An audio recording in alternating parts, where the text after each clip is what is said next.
Lógico, ele deve estar representando um grupo de investidores aí, e os caras botam ele ali de carranca de proa de navio aí pra fazer as coisas, mas não tem condições, Então, cara. e ele era aquele cara, ele tinha envolvimento com os democratas, deu dinheiro pra campanha do Clinton, ao mesmo tempo que, tipo, ele era aquele cara que tava na televisão e tal, enriqueceu fazendo o programa dele, participava ativamente na mídia, mas ele nunca, tipo assim, mostrou como os negócios dele prosperaram, tinha dinheiro e tal, assim, pra poder ser bilionário, entendeu? A ponto de falir e voltar de novo. É isso que eu tô falando. Tem uma parte da biografia do Trump que muita gente hoje nos Estados Unidos tá questionando, né? Olha, Júnior, eu não sei te dizer, aí eu não posso falar pra você, porque nessa encarnação eu não vou ler a biografia do Trump. Tá? Mas eu acho que ele não tem, a minha opinião, ele não tem condição de ser presidente da República. Porque eu vou falar uma coisa pra você. Uma coisa é você ser histriônico, que nem eu faço, que tem que começar a falar, não. Isso é uma coisa. A outra é na hora que a gente vai trabalhar um assunto. Júnior, você pode ter certeza, eu jamais vou ser irresponsável com você e teu público. A informação que eu te passo aqui é a melhor possível. Eu jamais vou ser irresponsável, porque eu sei o tamanho do teu podcast. Então a gente vem aqui com muita responsabilidade. Ele não tem responsabilidade para ser presidente da República.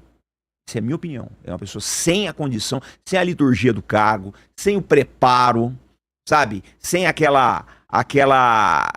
Você tem que ter... Eu acho que quando você é uma liderança, você tem que ter um amor à humanidade, cara. Você tem que pensar o seguinte, eu vou fazer um ataque contra esse país, eu posso levar o preço do petróleo na estratosfera, eu vou quebrar muita gente. Porque tem agricultor americano que já tá com a corda no pescoço por causa do aumento dos fertilizantes e do diesel.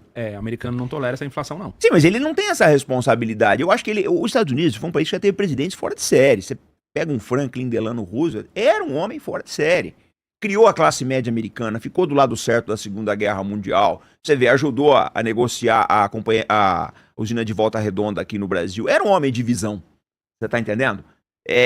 Agora, depois a coisa foi piorando, foi caindo até chegar nesse daí, cara. É um cara assim... Eu acho que o Trump, ele é a encarnação da nossa era, a era das redes sociais.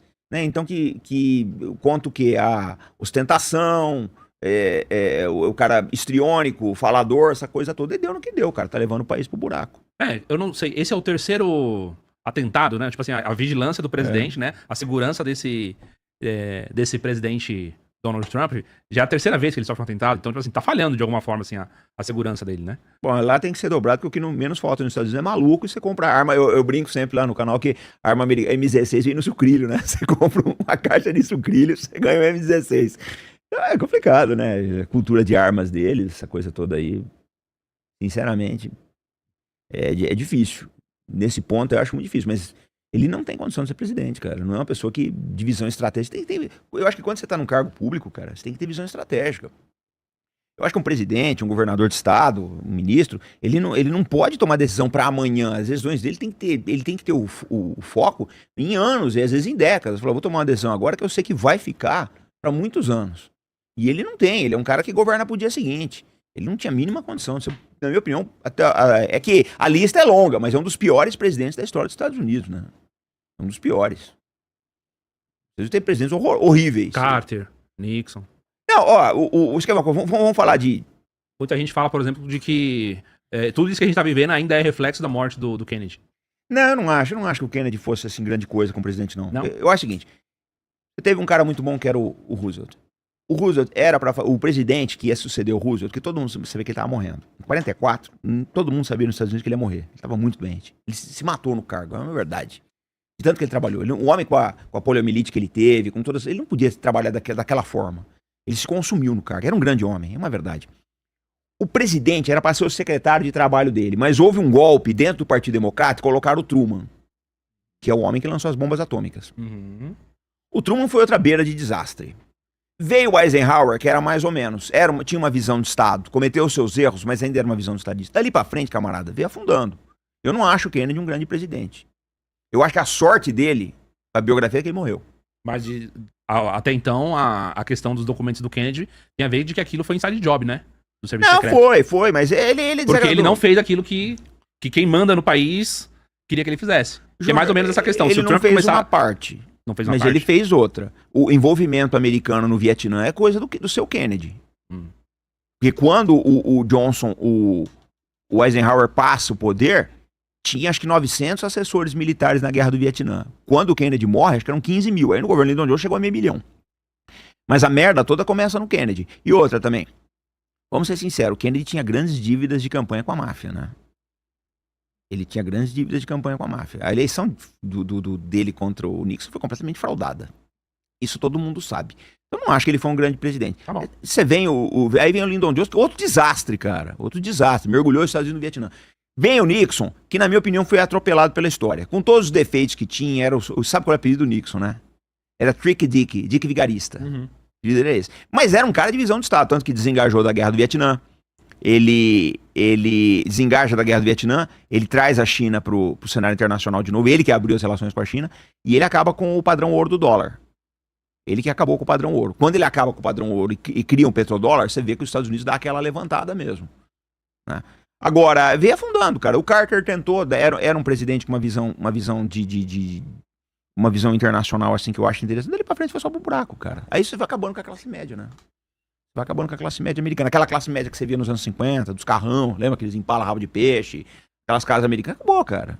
Tem um seriado americano dos anos 50 chamado Papai Sabe Tudo, em preto e branco. Você olha, aquilo era a classe média americana que o Roosevelt legou, sabe? Pai, mãe, 3 ou 4 filhos, uma casa grande, os filhos guardando dinheiro para faculdade, emprego sólido, uma boa companhia, né? O cara se aposentava com um bom salário, os filhos iam para faculdade, etc. E isso foi acabando, com um monte de guerra, um monte de bobagem, acabaram com a economia do país, né? Financiarização. Acabou. A classe média americana hoje. Mas a financiarização é decorrente da quebra do padrão ouro, né? Exatamente. E da desregulação do Reagan, né? Também. Da desregulação do Reagan. Olha, você vê, eu sempre falei aqui no teu canal que o Reagan quebrou a indústria naval americana. E quebrou mesmo. Quebrou. Agora vocês estão vendo, eles vão construir navio na Coreia, cara. Aí vem o neoliberal falar que o Reagan é um gênio. Aquilo era uma anta, né? Foda. E a gente tem que olhar pra essas coisas, Júnior, porque o que é um país? É a classe média. Se você não tiver classe média num país, o que ele é? Não é nada. Não é nada. Então eu acho que a gente tem que começar a pensar nessas coisas. E exatamente não cometer mais esses erros. Não cometer esses erros. Donald Trump, né?